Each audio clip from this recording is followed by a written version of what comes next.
نبی کریم علیہ السلام کے ایک صحابی رستم کے دربار میں گئے، اور رستم کون ہے؟ جو فارس کا بادشاہ تھا، ایران کا، اور ایران کیا تھا؟ سپر پاور، جیسے آج کل امریکہ کا بادشاہ ہے۔ تو نبی کریم علیہ السلام کے صحابی حضرت سعد بن ابی وقاص رضی اللہ تعالیٰ عنہ، جنہوں نے ایران فتح کیا ہے، اس رستم کا جو لشکر تھا یہ 2,80,000 فوج پر مشتمل تھا، اور حالات نظر آ رہے تھے کہ اب مسلمانوں کا اور کفار کا ٹکراؤ ہونے والا ہے، اور یہ مسلمان شہروں کے شہر فتح کرتے آ رہے، اور یہ تھے عرب کے بدو جن کے پاس علم نہیں تھا، خانہ جنگی بہت زیادہ تھی، عرب کی وادیوں میں پھرتے رہتے اور ہر ٹائم لڑائی جھگڑے کرتے، ان کو لوگوں سے بولنے کا اور معاشرے میں رہنے کا سلیقہ اور ڈھنگ بھی نہیں آتا تھا، اور یکدم یہ لوگ اس طرح چھائے کہ ملکوں کو فتح کرتے چلے جا رہے۔ تو حضرت سعد بن ابی وقاص صحابی رسول ہیں، رشتے میں نبی کریم علیہ السلام کے ماموں لگتے ہیں، عشرہ مبشرہ میں سے ہیں، اور ایران کے فاتح ہیں۔ تو ان کو شاہ ایران رستم نے ایک پیغام بھیجا لڑائی سے پہلے کہ اپنا کوئی شخص نمائندہ میری طرف بھیجو جو آ کر مجھ سے ملاقات کرے، اور میں 2-4 باتیں کرنا چاہتا ہوں۔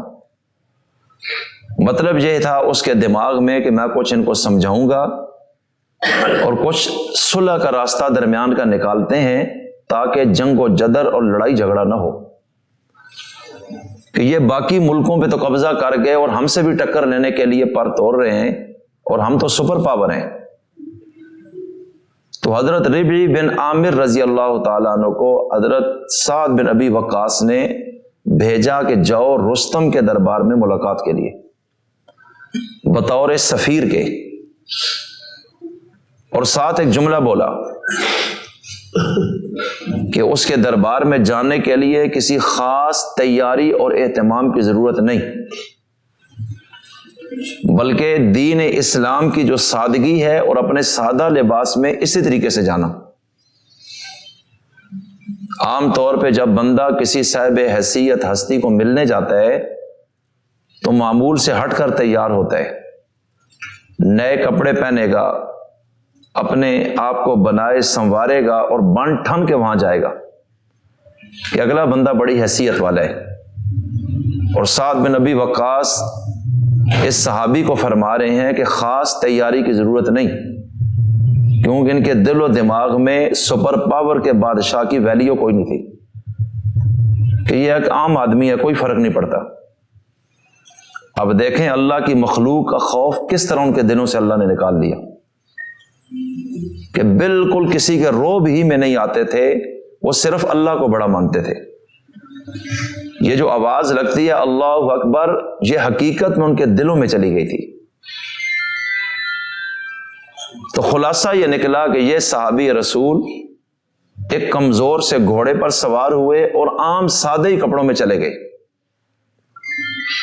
اور جب رستم کے دربار میں پہنچے تو وہ تو دنیا کا ایک شاہی دربار تھا، جس میں ہر طرف فوجیں، رعب، دبدبا، دنیا کے مہنگے ترین قالین اور بلند و بالا عمارتیں، اور اندر بھی بہت ہی زیب و زینت۔ لیکن یہ صحابی اس طریقے سے گئے کہ انہوں نے اپنا گھوڑا باہر ایک خاص جگہ پہ باندھ دیا، اور اسی سادگی میں تلوار اٹھائی اس کے دربار میں چلے گئے۔ اس نے جب ان کو یہ دیکھا اس حیثیت میں تو کہنے لگا بات سنو، تم لوگ عرب کے بدو ہو اور عرب میں رہنے والے ہو، ہم اچھی طرح تمہیں جانتے ہیں کیونکہ عرب ہمارے پڑوس ہے، اور تمہیں تو زندگی گزارنے کا ڈھنگ بھی نہیں آتا، بین الاقوامی تعلقات کے قواعد اور ضوابط تمہیں پتہ کوئی نہیں، تم بنیادی طور پر جاہل لوگ ہو جن کو معاشرت اور سماج کا بھی پتہ نہیں، اور وادیوں میں پھرتے رہتے ہو، لڑائی جھگڑے کرتے ہو، اور ہم شہری ماحول کے لوگ ہیں اور تم شہری ماحول سے بے خبر ہو۔ مطلب یہ ہے کہ تم للو پنجو ہو۔ وہ یہ کہنا چاہتا تھا کہ تمہاری کیا حیثیت ہے۔ اس نے اس طرح کی فرعونیت میں یہ باتیں کی ان کو بے حیثیت اور حقیر سمجھتے ہوئے کہ تم ایسے ہو، تم ایسے ہو، تم ایسے ہو، اور آج تم ادھر آ گئے ہو ہمارے ساتھ لڑائی کے لیے۔ تو مطلب یہ ہے کہ ہمارے راستے سے ہٹ جاؤ، ہم سپر پاور ہیں اور تمہارا کچومر نکال دیں گے، اس لیے ایران کا رخ نہ کرو، اور اگر پیسے چاہیے تو ہم تمہارے سپاہیوں میں پیسے تقسیم کر دیتے ہیں، تمہاری غربت ہے، کوئی پیسوں کی وجہ سے کر رہے تو ہم تمہیں دے دیتے ہیں، اپنی جان چھوڑو۔ صحابی رسول حضرت ربی بن عامر رضی اللہ عنہ نے عجیب جملہ بولا، فرمایا اے رستم، جو بات تم کر رہے ہو میں اس سے اتفاق کرتا ہوں کہ ہم واقعی جاہل لوگ تھے، عرب کے بدو ہیں، تہذیب سے واقف کوئی نہیں، علم تھا ہی نہیں، لڑائی جھگڑے ہر وقت کرتے تھے، اور نہ ہمیں شہری ماحول کا پتہ ہے نہ ہمیں مجلسوں کے آداب کا پتہ ہے، ہم واقعی ایسے تھے۔ لیکن اچانک اللہ تعالیٰ نے ہم میں ایک نبی کو مبعوث فرما دیا، اس نے آ کر ہمیں ڈھنگ سکھایا، اس نے بڑے پتے کی باتیں ہمیں بتائیں، اور ہم اس کے قریب ہو گئے، اور پھر ہم نے اسے سنا اور اسے سمجھا، اور ہم نے اس کو فالو کیا، اور اس کے بعد ہمیں اللہ تعالیٰ نے زندگی گزارنے کے سلیقے بھی دے دیے، اور پھر ہمیں ہمارے اللہ نے اور نبی نے یہ حکم دیا کہ عرب کے ساتھ جو ملک جڑے ہوئے ہیں تم اب ان لوگوں کو بھی یہ زندگی کے ڈھنگ اور سلیقے بتاؤ اور سکھاؤ۔ اور اس پیغام کو جو وہ لے کر آئے اسلام کہا جاتا ہے، اور انہوں نے کہا کہ تم جا کر ان کو پیغام دو، اگر وہ قبول کر لیں تو وہ تمہارے بھائی ہیں، جان مال عزت آبرو ان کی اسی طرح محفوظ ہے اسلامی ریاست میں جس طرح ایک مسلمان کی ہے، اور اگر وہ اسلام قبول نہ کریں تو پھر حکومت اللہ کی ہوگی، بندے کی نہیں۔ البتہ تم اللہ کے قوانین جو لاگو ہو جائیں گے اور ہم اس کے نمائندے بن کر نگرانی کریں گے تو ایسی صورت میں تم لوگ جزیہ دو گے، یعنی سالانہ ٹیکس اسلامی حکومت کو، اور اپنے مذہب پر بے شک قائم رہو، جبراً تمہیں مسلمان نہیں بناتے۔ اور اس صورت میں جو سالانہ کچھ مقدار میں، جو زیادہ مقدار نہیں، ٹیکس تم اسلامی ریاست کو دو گے، اس کے عوض اور بدلے میں وہ تمہاری جان مال اور عزت کی بھی اس طرح حفاظت کریں گے جس طرح ایک مسلمان کی ان کی ذمہ داری ہے۔ اس کا مطلب یہ ہے کہ تم ماتحت ہو جاؤ گے اور غلبہ اسلام کا ہوگا۔ لیکن اگر تم اس بات پہ بھی نہ ہو، ہمارے نبی کا یہ پیغام ہے کہ اگر وہ نہ آئیں کوئی بھی، تو پھر آخری اور تیسرا آپشن جہاد ہے، پھر میدان میں فیصلہ ہوگا کہ جو فاتح بنے گا حکومت اس کی قائم ہوگی۔ تو ہم اس لیے میدان میں نکلے، ہمارا اپنا مسئلہ نہیں ہے، ہمیں تو انہوں نے یہ ذمہ داری دی ہے اور ان کو اللہ نے کہا ہے، تو ہماری اپنی ذات کے کوئی مسائل نہیں کہ ہم آپ سے ڈسکس کریں۔ جیسے ہمارے ماحول میں بڑوں کے پاس گلی نالی گیس بجلی تھانہ کچہری، وہ کہتے ہیں ہمارے یہ مسائل نہیں ہیں، تم اپنی سلطنت چلاؤ، ہمیں اس سے غرض ہی نہیں ہے، اسلام کے تابع بن جاؤ، اس لیے کہ اللہ کے ہاں سچا دین صرف ایک ہے، اور وہ کون سا ہے؟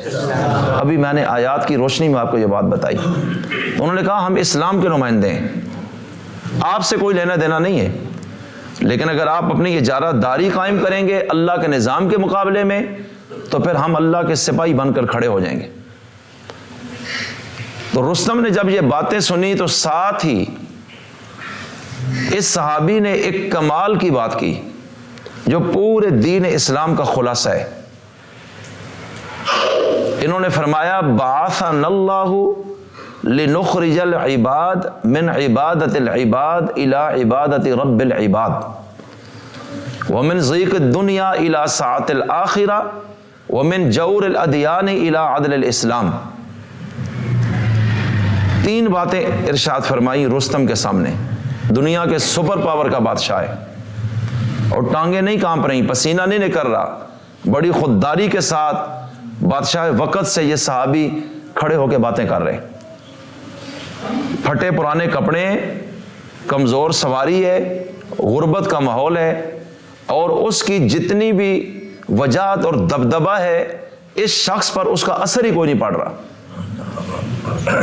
اس لیے کہ ان کے دلوں میں ایک ہی بات تھی کہ ہمارے لیے باعث فخر جو چیز ہے اور باعث اعزاز وہ صرف اسلام ہے جو اللہ نے ہمیں دے دی ہے. باقی ان کے پاس زیادہ ہے تھوڑا، ہمیں اس سے فرق نہیں پڑتا.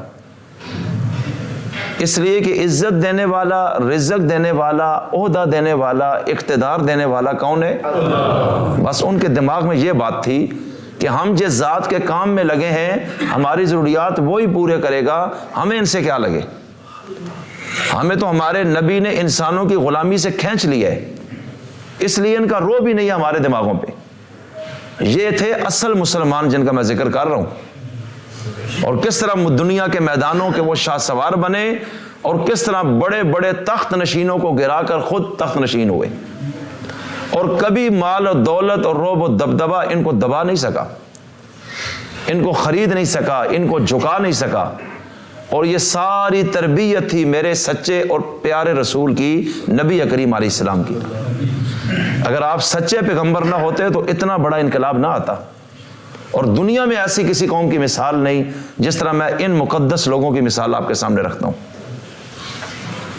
آج تو ہمارے بادشاہ بھی اگر سپر پاور کے بادشاہ کو ملنے جائیں تو ان کے سامنے بھی وہ ایک غلام نظر آتے ہیں، اور وہاں ایک فقیر صحابی ہے اور سپر پاور کے بادشاہ کے سامنے کس طرح کھڑاکے کے ساتھ بول رہے، تو امیر المومنین کس مقام کے مالک ہوں گے؟ یہ تو سوچا بھی نہیں جا سکتا. سپر پاور کا بادشاہ ملنا چاہتا ہے، یہ اپنا ایک نمائندہ بھیجتے ہیں، جاؤ جا کے بات کرو. اس کی اتنی ویلیو نہیں کہ ہم سے مل سکے، کبھی بھی ایسے نہیں ہوا. کسی سالار سے وہ ملے یا کسی بھی ایسے سپاہی اور افسر سے تو وہ بہت نیچے کے لیول کا ہوتا تھا امیر کے مقابلے کا، اور سپر پاور کے بادشاہ سے ملاقاتیں ہو رہی ہیں. اب اندازہ تو لگائیں کہ اسلام کتنی اونچی چیز ہے، اور جب مسلمان اسلام پر تھا تو اللہ نے کتنا اونچا اسے بنایا. اور ایران کا بادشاہ رستم خواہش کر رہے، سالار لشکر سعد بن ابی وقاص سے اپنا کوئی نمائندہ بھیجو، ذرا 2 باتیں کرنی ہیں.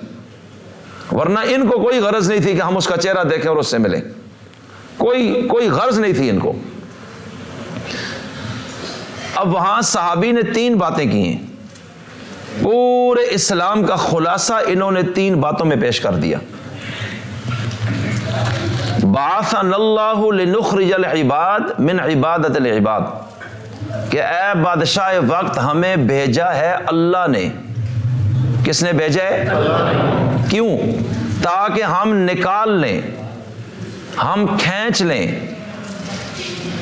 انسانوں کو انسانوں کی غلامی سے، کہ انسان کا غلام نہ بنے. انسان کس کا غلام بنے؟ ہمیں اس لیے اس نے بھیجا ہے کہ تم انسانوں کی غلامی سے انسانوں کو کھینچ لو. اور یہ صحابی خود بھی اس معیار کا ہے جس طرح میں بتا رہا ہوں. بعثنا اللہ لنخرج العباد من عبادت العباد، بندوں کی غلامی سے بندوں کو نکالنا، یہ اتنا عظیم مقصد ہے جس کے لیے اللہ نے ہمیں بھیجا ہے.